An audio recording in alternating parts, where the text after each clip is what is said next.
Okay, so please mind the makeshift work area.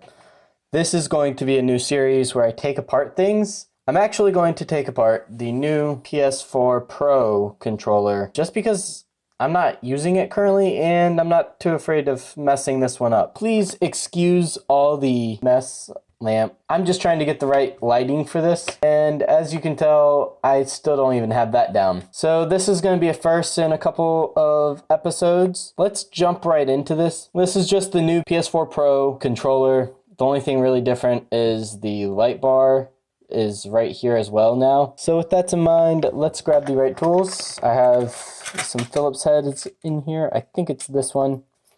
And let's take out the 4 screws. I actually think there's a 5th one right under here. And these screws are a little tough, so give them a little turn. Now you're going to want to make sure that you have all the screws in one spot. It kind of feels like these screws are made of plastic, but they're not. They're actually metal. Place them over here. Now I have a flathead right here. I'm going to use this to just gently nudge at this corner on the sticker, and that's going to help me pry it. It kind of breaks the seal though, so we're just going to start peeling this back, and you just want to do it ever so slow. Oh, nope, I was mistaken. There's no screw, so we can just peel that back, and as you can tell, it does leave a lot of creasing, and that's how they know if you break the warranty. So I have this metal pry thing here. Not the intended use, but we're just gonna start gently prying. You wanna be gentle because you will get scars, scuffs like that. So you just kinda wanna go along, kinda just start prying. I'm either gonna break this or I'm not, so we'll find out. Sounds like there is a clip right there. We're gonna do the same thing we did on that side over here. Kind of want to wedge it down in there. And you can kind of see it just coming apart.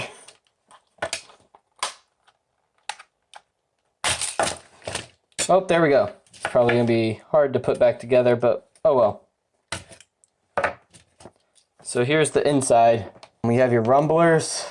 The things that rumble, they're soldered onto the circuit board. I'm not even sure what that is, to be honest. Just looks like something that's there. Sure, we'll figure it out later as I start taking this apart even more. Let's just inspect this. So the triggers come off kind of easy. You just pull them over this tab right there. So some of you might notice on this base right here that there's this ribbon cable. This ribbon cable went into here, and that's the charge port. So we definitely want to make sure we put that back in. Here's the new added LED for the light bar that they added at the top, which slides into place right up here. This is like for the sync button. That's what this is. This is a giant button. Very careful here. Just gently pull that off. And you notice there's one screw holding on this circuit board. Now you want to be gentle with this because you don't want to mess up the rumbles. And I know I probably should have taken out this ribbon cable, so we're going to go ahead and pry that out. That is for the touchpad. There's a small clip right there. There goes the select button. As we can see, I'm just starting to pull this all out ever so slightly. Alright, so there's the touchpad. So they have a small piece over the speaker right here, which looks like it makes contact right here. So yeah, this is kind of what it would look like if you didn't have your case on. Could you imagine just playing like this? Kind of want to get into this.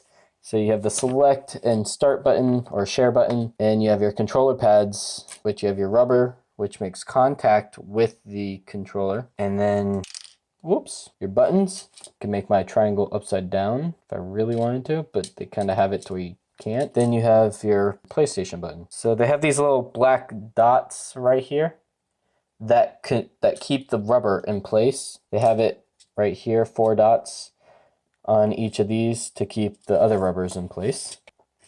So I'm going to put these back and then put this back. This doesn't really matter how you put this back, as long as these black dots are facing up, because these are what need to make contact with the controller board. Alright, so we kind of have that broken down. We need to place these buttons with the contour so they go like this, upside down. And I think they actually have, yep, they do have their own guides with them as well. As you can tell, they have their own guides, and They fit quite precise in those holes. Don't think there's really much else to say about this. It's pretty basic. Now, I wanted to look at these a little bit more and try to take them out, the rumbles at least.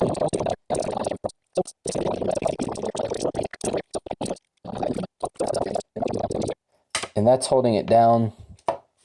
So that would take some prying power. So I might do that off camera and show you guys that in another video because that's a whole video in itself.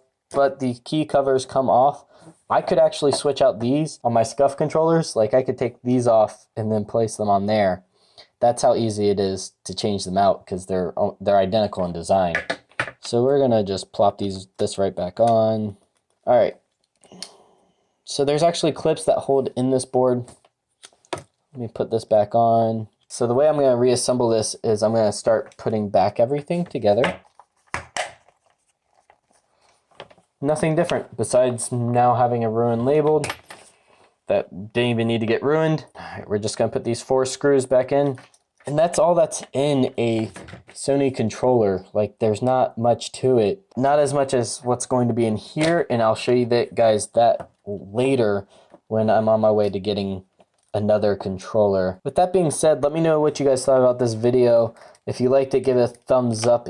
And with that, I am signing off. Let me know what you guys think. That was my tutorial. Not tutorial even. That was just my breakdown, teardown, whatever you want of the PlayStation 4 Pro controller. See you guys later.